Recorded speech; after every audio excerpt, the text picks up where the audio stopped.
క్రీస్తునందు ప్రియ దేవుని బిడ్డలారా, ప్రభు అయిన యేసుక్రీస్తు శ్రేష్టమైన దివ్యమైన నామంలో మీ అందరికీ వందనాలు. ప్రియులారా, ఈరోజు దేవుని వాక్యం మత్తయి సువార్త 11వ అధ్యాయం.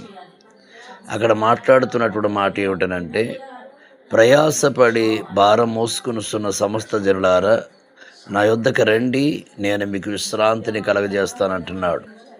ప్రియులారా, మత్తయి సువార్త 11:28లో చెప్పిన మాట ప్రకారముగా ఈ రోజుల్లో ఎక్కడికి వెళ్ళిన విశ్రాంతి అనేది దొరకడం లేదు. ఎక్కడికి వెళ్ళిన విశ్రాంతి లేదు.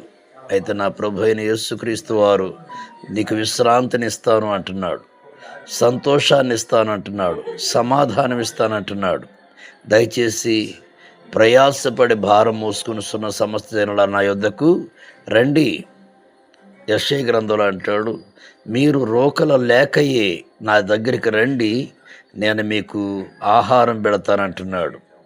ఆయన వస్త్రాలు ఇస్తానంటున్నాడు, లేకపోతే వాటర్ ఇస్తానంటున్నాడు, సమస్తమును కూడా ఇస్తానంటున్నాడు. సమస్తమును మీకును అలాగే వాక్యం వింటున్న బిడ్డలందరికీ కలుగునగాక.